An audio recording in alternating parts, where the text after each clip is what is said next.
Namaste everyone. So today's video I would like to dedicate to Dakshinayana and Uttarayana. As you know that yesterday we had summer solstice, the longest day in a year. And Dakshinayana and Uttarayana are very important in Vedic astrology. It's very important to know which exact time is now, and it's also very important to know during which time you were born. So just in short, Uttarayana is so-called northern movement of the sun, when our days become longer and longer after winter solstice, while Dakshinayana is the southern movement of the sun, when our days become shorter and shorter after summer solstice. So winter solstice is this time when there is the biggest amount of darkness, when the night is the longest, while summer solstice is the time when solar energy is at its peak. And we might think sometimes, that when the solar energy is so powerful that we might feel more energized and that we might feel more light and so on. But in truth, in reality, because sun's energy in its very nature is burning, very often people actually around summer solstice feel very tired, especially Vata people, right? People with Vata dosha in Ayurveda. So these people may really feel like, especially during summer solstice and these couple of months after summer solstice, like they are kind of losing their energy. And why is that so? I'll show you just in a moment on a South Indian chart so you can understand a little bit better what is exactly happening during this northern movement of the sun and southern movement of the sun, Uttarayana and Dakshinayana. So Uttarayana, or the northern movement of the sun, traditionally in Vedic astrology, it was supposed to start in the very beginning of Capricorn, right? When the sun starts to move up the zodiacal chakras until it reaches this point when it's just about to enter the sign of Cancer. And when it enters the sign of Cancer or zodiacal Ajna chakra, this is where southern movement of the sun, or Dakshinayana, was supposed to start. And this is like the major difference between sidereal zodiac and tropical zodiac. So in tropical zodiac, the entire zodiac is kind of aligned with the movements of the sun, with the equinoxes and solstices. While in sidereal zodiac, we align everything to the fixed stars, to the nakshatras. This is why where the difference actually comes from, and it's very important also to know that. But one interesting information that I also found in Brihad Samhita, I believe, is they mentioned that in ancient times, in Vedic times, actually the Uttarayana was supposed to start exactly here. So in Dhanishta Nakshatra, when sun's energy is exactly, at its lowest, between the two zodiacal Muladhara chakras, which is Capricorn and Aquarius, and in the very middle, the Uttarayana was supposed to start. It was supposed to culminate here, in this very Gandanta point between two zodiacal third eye chakras, which is Cancer and Leo, and then it would continue down.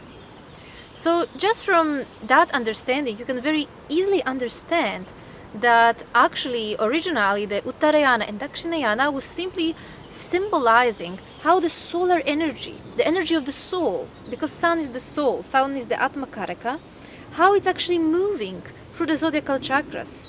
And whenever it would move up, it would be Uttarayana, so-called auspicious period, right? It's Krishna in Bhagavad Gita say that it's the most auspicious time to leave the body. Why? Because then our personal spiritual energy is traveling up along with the sun.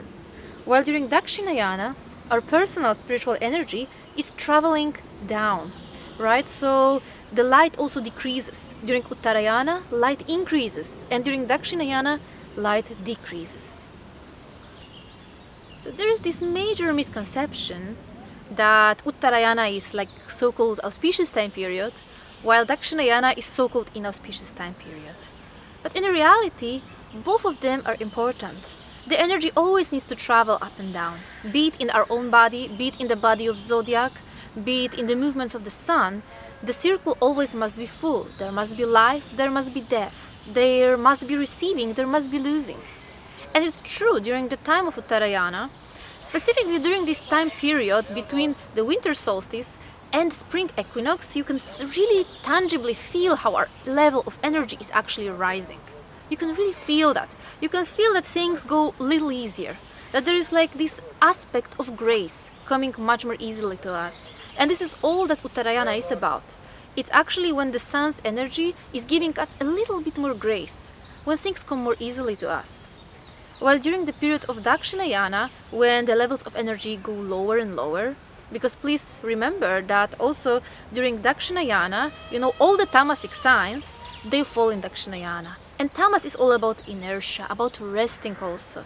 This is why majority of people also rest in summer, right? Because we feel this need to recharge our energy during the summertime, during the Dakshinayana time.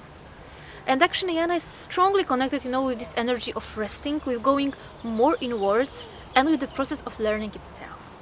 Why with the process of learning? Because Lord Shiva, in the form of Dakshinamurti, is said to be connected with Dakshinayana. So it is said that when Lord Shiva was giving his instructions to the world, when he assumed the form of a cosmic teacher, he turned south. That's why he's called Dakshinamurti, the embodiment of southern direction. And in tantric understanding, sun itself is actually Lord Shiva.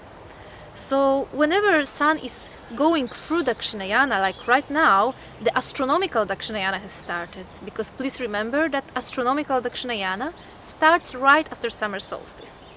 So now when it started, Shiva already assumed this form.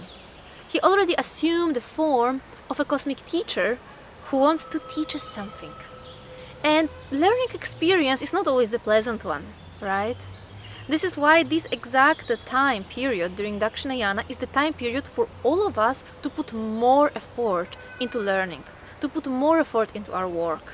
Southern direction is strongly connected with our own effort, while northern direction and Uttarayana is connecting with receiving grace. So during Dakshinayana, the time period which is now, it becomes very important, be it in our material life or in our spiritual life, specifically in our spiritual life, to put much more effort into things, to put much more effort into our sadhana. This is also why the 4-month-long period known as Chaturmasya, 4 months, falls exactly during Dakshinayana, in the very heart of Dakshinayana. This period called Chaturmasya, we are saying in Vaishnava tradition that Lord Vishnu is actually sleeping during this time period. Which is why no material works and no weddings are advised to be taken during and made during this exact time. But it's a very, very good time for any sort of spiritual practice, for any sort of penance, tapasya, for balancing our karmas out. So that's the major difference, between Dakshinayana and Uttarayana. Uttarayana gives you grace and makes things go a little more smoothly, a little bit more easily. But during Dakshinayana, it's more about your own effort that you need to put specifically into your spiritual life, because things simply won't come that easily to you. So that was my really short video on the concept of Dakshinayana and Uttarayana from the perspective of my humble understanding. And thank you all so much for watching, and see you next time.